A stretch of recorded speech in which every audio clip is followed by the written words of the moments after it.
Welcome to Virtually Maker Faire, 24 hours of broadcasts from makers all over the globe. It is so exciting to be here. You can find the complete schedule at makerfaire.com. Hi, my name is Steven. My name is Fritz, and we are experts at doing stupid things. I spent 20 years working as a professional juggler. But I spent 20 years as a trial lawyer. I think you win on that front. We're going to kick things off today with a look at our creative process and how we're trying to use that in addressing the challenges that we're facing in today's world. But this is really for everyone, because there's a misconception that there are two kinds of people. There are creative people and the rest of us. And in our experience, that's just not true. Creativity is for everyone. This process that we'll look at is for everyone. It's not just for artists or writers. It's for everyone who wants to be creative, whatever it is that you do. To start off, we're going to talk about how we went from being a juggler and a lawyer to being internet stars. That's right, from winning gold medals at the International Jugglers Association competitions and trying complex cases in federal and state courts in Boston to having work that's right up there with I Can Has Cheeseburger. Fritz and I first met back in 2000. We were both studying physical theater, and we realized we both had a common curiosity for exploring everyday objects and the unusual things they could do. One of the things Fritz was working on then was a contortion act, putting his entire body through a wire coat hanger. And one of the things I was working on was playing Stars and Stripes Forever on glasses of water. So if we fast forward to 2005, Stephen came to visit me up at my house in Buckfield, Maine. And he said, have you heard something is supposed to happen when you drop Mentos mint candies into a bottle of Diet Coke? I said, okay, well, let's give it a try. So like a lot of you have probably done, like I hope every single one of you has done, we went out into the backyard, we gave it a try, dropped that handful of Mentos into a bottle of Coke, and went, oh, that's cool. Let's get more. And so that, oh my gosh. So then it was 600 bottles of soda and about 6 months later that we made a video. Yes, we did. We put it online on our brand new website, eepybird.com, on a Saturday morning in June. And we told one person. So that afternoon I go to Fritz and I say, Fritz, how many views do you think we have? And I was feeling frisky. So I was like, oh, maybe it's 400. 4,000. By the end of the day, it was over 14,000 and just exploding. Now, Stephen and I were both going to be gone for a while after that, for a couple of weeks. So we asked our friend Jason if we could put his name and phone number on our website, just in case the Letterman show called. Well, 48 hours after the video went up, we put it on Saturday morning. Monday morning, 48 hours later, Jason calls me and he says, you know how you asked if you could put my name and phone number on your website just in case Letterman called? Yeah, Letterman called. That was Monday morning. Tuesday morning, the Conan O'Brien show called. Wednesday, we were on All Things Considered on NPR. Thursday, we got an email from the folks who built the Bellagio fountains in Las Vegas, one of our big inspirations for the video. And that was just the beginning of this crazy ride that now, 14 years later, has taken us all over the world, brought us to Maker Fairs, and right here to Virtually Maker Faire today. So we want to talk today about what happened between that one bottle out in the yard and 100 bottles on Letterman. What's our creative process? From those first Coke and Mentos experiments to turning 250,000 sticky notes into paper waterfalls, to harnessing the power of Coke and Mentos to propel a Coke and Mentos rocket car, there's a method to our madness and a process that we've used time and again, and that you can use to be creative in whatever you're doing. We call it 1, 10, 100. And these are our 3 stages of developing an idea. So the first is experiment 1. That's just that raw idea that gets into your brain and you want to explore further. So for our first video, that was just dropping Mentos in a bottle of Coke. We saw that and we're like, wow, we got to figure this out. And from there, you want to take it to what we call experiment 10, which is the first proof of concept for the idea. And the final objective is experiment 100, the fully developed idea, something that can be unforgettable. For us, the key to this process is don't try to be brilliant.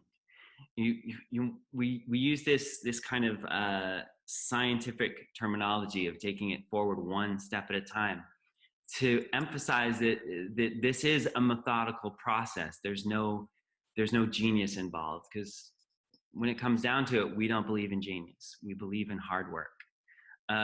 We don't come into the Eepy Bird laboratory in the morning saying, today we are going to change the world with our genius ideas. We don't know how to do that. What we do is we come in and say, today we're going to try to take things one step forward, from say experiment 12 to experiment 13. And once you then get to that experiment 100, that's when people see something brilliant, see that genius, because they don't perceive all of the methodical steps that you went through to get there. Yeah, the myth of creativity is that you go from 1 to 100 with a bolt of inspiration. We've never seen it. What we have seen, and what we can do, and what you can do, is go one step at a time and find creativity through the process. So let's break down how we get from 1 to 10 to 100. Experiment 1 is that raw idea that catches your interest. It gives you something you want to explore. So if you're a writer, it could be that snippet of conversation you overheard in the diner at breakfast the other day that gives you a feeling there might be something of a story there. If you're a trial lawyer, like I was for 20 years, it could be that one unusual fact or anecdote around which you might later be able to build your entire case. Experiment 1 can be as simple as something like this, just a paper airplane. If that piques your interest, that's an experiment 1. That's something you could really explore, and you could find something really, really cool. For us, finding new experiment 1s is all about exploring every possibility in ordinary objects. So we just play with them. We want to generate all sorts of raw ideas. It's not about starting with something brilliant. It's just about starting with something that interests you. So when we first wanted to move beyond Cocomentos and sort of out of the kitchen, we needed a new experiment 1. So we took our team of 6 or 7 people to Office Max, and we spent hours, a few hours, roaming up and down the aisles, looking at everything on the shelves, and we had little clipboards. We were taking notes and talking to each other and comparing our notes. And of course, we didn't realize it, but freaking out the Office Max employees. Yeah, one of them finally came up to us and asked, are you guys from headquarters? Are we being audited here? Well, we reassured them that we were just makers, and we left there with a carload full of stuff to experiment with. We didn't know where it was going to take us, but we had this car full of stuff. And one of the things that really intrigued us were these zigzag pads of sticky notes that are made for pop-up dispensers. They're made to zigzag like this, and we had no idea if we would find anything with them, but they just piqued our curiosity, so we started to play. Now, one of the first ideas was it seemed like this zigzag, it seemed like it might flow like a slinky. But as you can see, it kind of catches and doesn't quite work. Well, for days, we tried everything we could think of. We made sculptures, we made little puppets, we did everything we could think of, and we kept coming back to this slinky idea. Well, after 3 days of experimenting, it finally occurred to us to try this.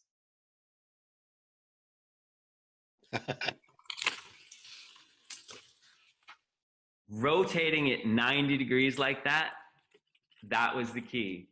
That was our experiment 1. So we had that thing that tickled us. We had that thing that went, this is fun. This is cool. We've got to see how we can take this further. So that was our experiment 1. Well, what comes next? Experiment 2. So let's look at how we go from 1 to 2 to 3, all the way up to 10. Our key tool for doing that is variation. How many twists in your experiment 1 can you find? Again, it's not about being brilliant. It's simply about asking, how many variations are there can you come up with for that first raw idea? Now, we're not looking for quality. We're not looking for the best idea. We're looking for quantity. The time for assessing quality is later. Now you simply want to generate as many ideas, good, bad, and everywhere in between, as you possibly can. So for Coke and Mentos, great, the soda shoots out the mouth of the bottle. But what else can it do? Can we split the geyser in two? What happens when you poke holes in the bottles? What about swinging the bottles on ropes? Well, we tried all of those things. What we ended up with were these nozzles. These shape the soda spray, and the spray comes out each hole in each of these nozzles. So the first one has a 1/4-inch hole that sends a geyser straight up in the air as high as 30 feet. And the next one with a black stripe on it has a 1/2-inch hole. And that gives us a shorter, thicker, more powerful geyser. And this one with the orange stripe has 3 different holes, and it creates a huge fan of soda spray. Of all the ones we tried, we ended up with about a dozen different effects. Here's an experiment 2 with paper airplanes, a variation. We just added some color to one wing, and we curled up one wing and curled down the other wing. And I'm not sure you can see in the small space, but what that does is it makes the airplane flies like a corkscrew. So what you want to do is find as many variations like that: the corkscrew airplane, the boomerang, one that leaves a trail of confetti, as many different variations on a simple paper airplane or whatever your idea is as you can possibly come up with. With sticky notes, it took us a long time to find enough variations. We'd been working nights and weekends in between everything else for about 3 months on this. And I was on the phone with a friend of mine, just idly fiddling with a pad of sticky notes. And I finally said, wait a minute, hang on, sorry, I gotta call you back. What if we take a few sticky notes as part of a pad, and we stick one end of this chain to the other end? It makes a wheel, but it's not strong, so it won't roll. But before, we rotated the sticky notes 90 degrees, and then they would flow like a slinky. So what does it mean to rotate these sticky notes 90 degrees? Well, it means that we take the middle and pop it out like that. And that rotation makes the wheel strong. Now it's strong, and now it will roll. And that variation was key for us, because that exploration brought us to the next benchmark. The next benchmark is experiment 10. Experiment 10 is that rough sketch, the first proof of concept for a finished product. So it's a prototype that you can test out in the field. It's that first mask. It's that first piece of PPE that you can test, that you can go, get it out there and see how it's working. For us, coming up with an experiment 10 is finding something that has the right shape. So we go back and we look at our earlier experiments, and we choose from those variations and combine them into something that has the right shape: a beginning, a middle, and an end. For an engineer, experiment 10, it's that first prototype that's held together by hope and duct tape. But for a writer, it's a first draft of a short story based on that overheard snippet of conversation. Maybe eventually, maybe someday, it will be that novel, that screenplay. But at first, this is just the duct tape version to get things started. I'd like to show you a video now that very few people have seen. This is our experiment 10 with Coke and Mentos.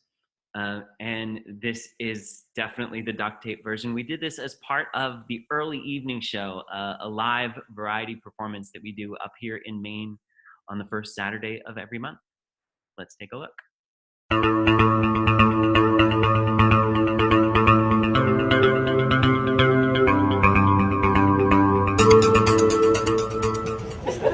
Okay, we are about to do something we've never done before. We are going to try to shoot 10 bottles of Diet Coke, 10 2-liter bottles of Diet Coke into the air using over 60 Mentos. Are you ready? Let's do it.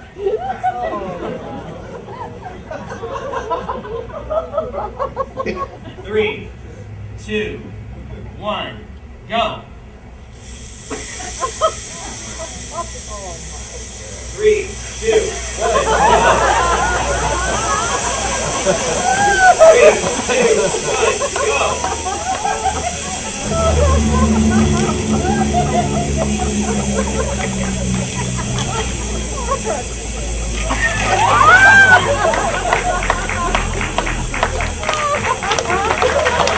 3.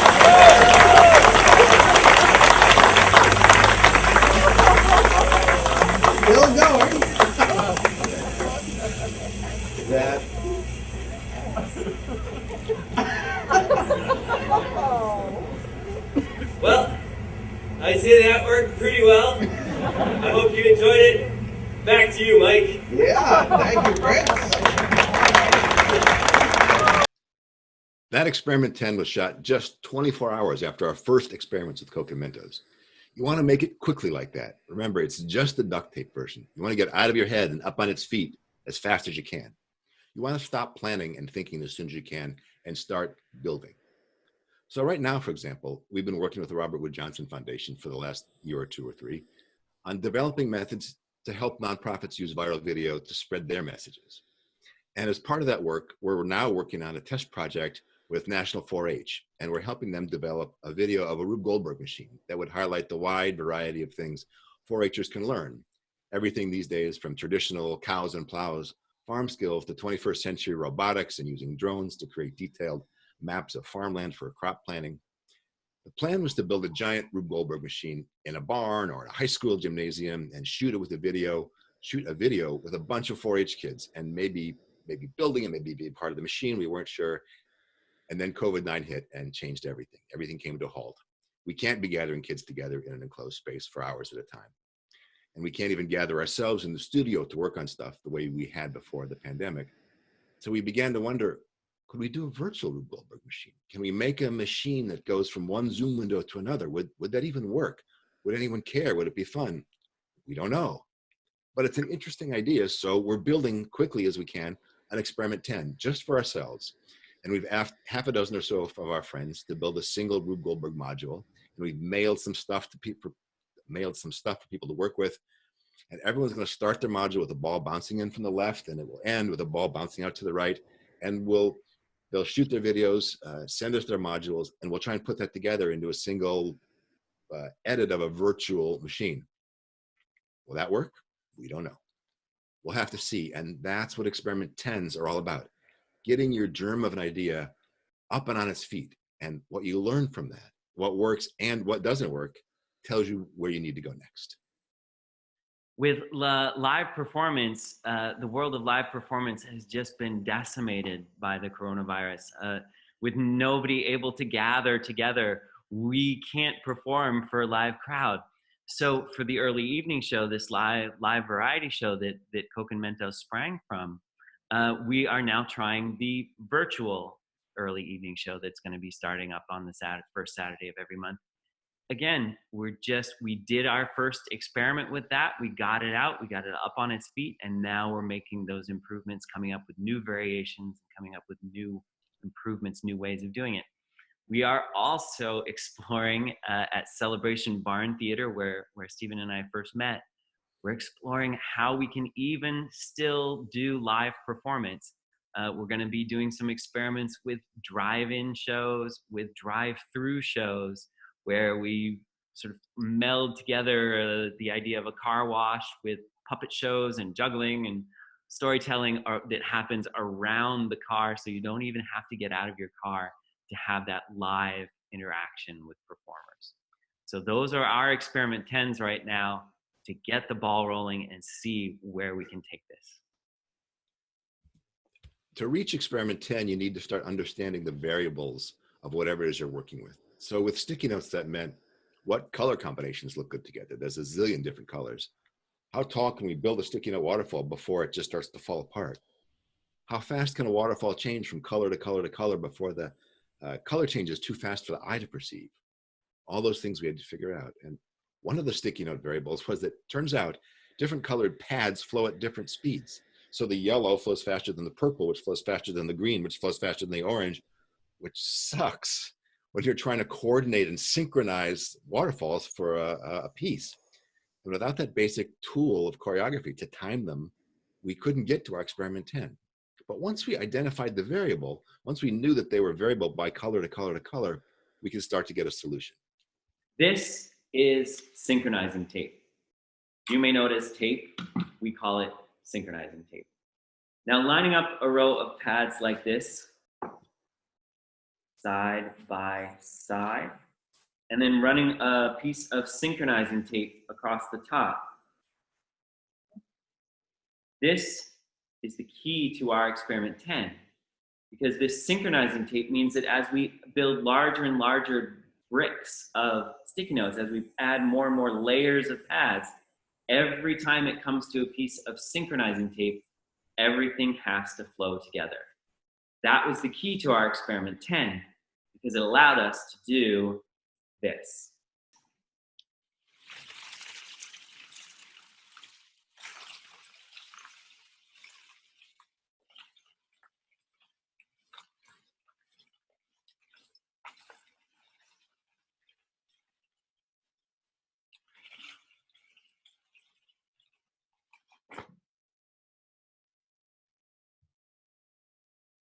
So that is about 6,000 sticky notes. Well, our experiment 100, the final video, involved over 250,000 sticky notes.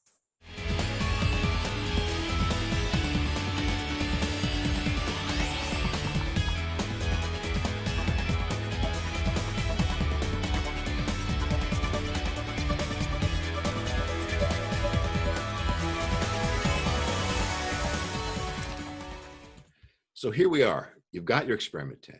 You have your rough sketch. And this is where you can fall into a trap. You think you're done. You're not done. Experiment 10 is just the beginning, not the end. People really liked our experiment 10 with Coke and Mentos, and at the theater came up to us and started saying, you got to put that online. That was great. But if we'd stopped at experiment 10, Coke and Mentos would never have become the phenomenon that it did. So don't think you're done at your experiment 10 or 20 or 30. Keep going. Take it all the way to experiment 100, the ultimate goal where your work becomes something that's unforgettable. One of our big projects a few years ago was the Coke and Mentos rocket car, where we took all of that Coke and Mentos power and strapped it onto a rocket car. And it was a big success eventually. It got us on Letterman and featured in People magazine, all kinds of fun stuff. But let's take a look at where those rocket car experiments started.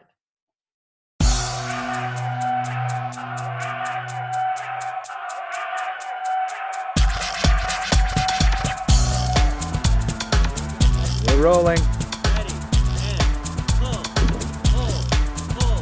release. Rocks the house. Oh yeah. Rocks the house. The house. Yeah.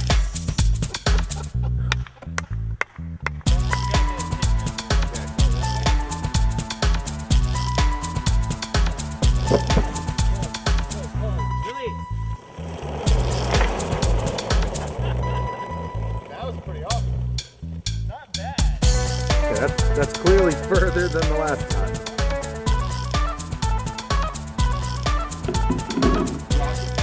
Rocks the house. The house. Rocks the house. The house. Rocks the house. The house. Rocks the house.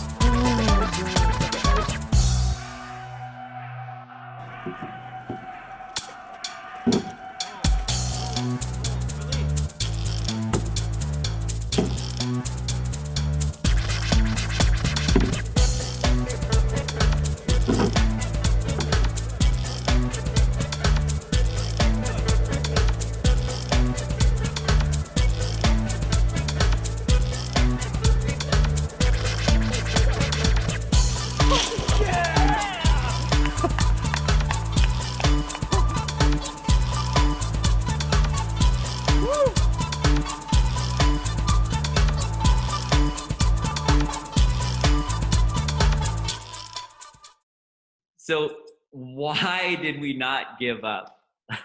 Why did we keep going on that? Well, because every step of the way we were learning something. With it, none of those failures were failures because we learned something every step. Let's take a look at where those rocket car experiments ended up. Do me a favor, turn on the camera out there on 53rd Street. Oh, look at these guys right there. This is what I'm so excited about, ladies and gentlemen. Tonight, I get to ride the rocket car.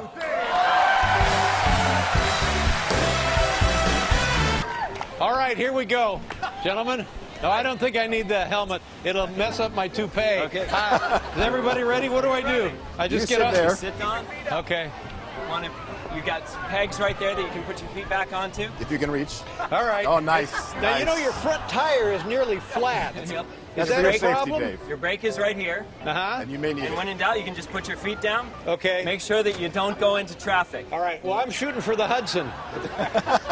I'll see you losers in New Jersey. All right, count me down and let's go. All Let's right. fly this. Here we go.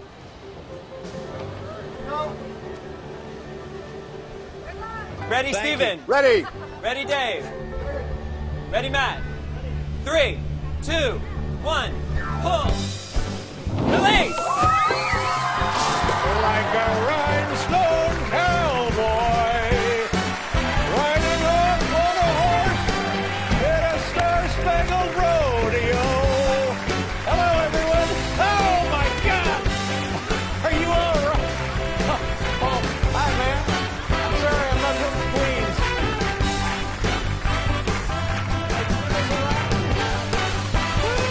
Watch it. Look out. Look out. Look out. Wow, this is tremendous. Very nice. That was the ride of a lifetime. One of our main tactics for getting to 100 is go extreme. What does your idea look like on steroids? If you have a magnifying glass, how do you turn that into a telescope or a microscope? How do you take your idea as far as it can go? For us, going extreme often means make it big. What happens when you have 100, like with Cocomentos? What happens when you have 250,000, like we had with sticky notes? The idea becomes something different when you introduce scale, when you go extreme. So a pothole is annoying. The Grand Canyon, a national landmark. Quantity changes quality. If you go extreme, you can often break away from the pack and find something new. So don't be afraid to be extreme. Don't be afraid to make it big. Don't dismiss it just because it might take more time or more money. It seemed absolutely absurd for Fritz and me to spend 6 months and probably $1,000 blowing up hundreds of soda bottles in the woods of Maine just for YouTube video. But that was the best time or money we ever spent. Going extreme changed everything. Here's a look at something that's just beginning to explore the possibilities of going extreme.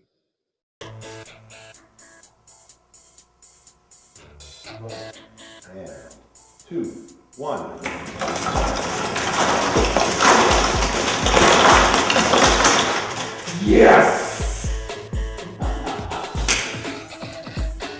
That was insane. That's totally it.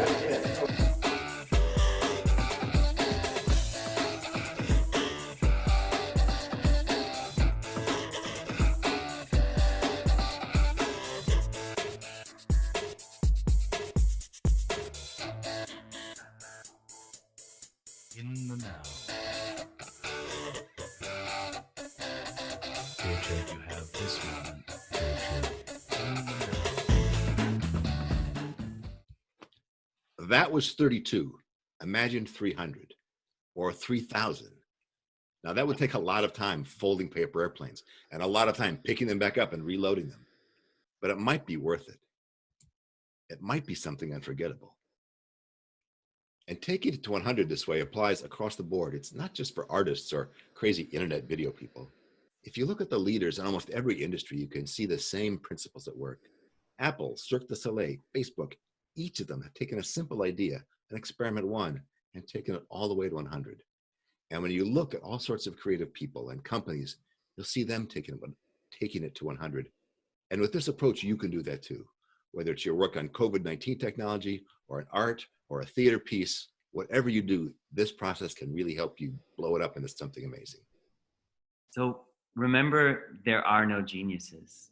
There are only people. People like us and people like you who can just get down to business step by step using a process like this to create something, to make something that is uniquely yours and truly unforgettable. As Thomas Edison once said, if we did the things we are really capable of doing, we would literally astound ourselves. Thank you.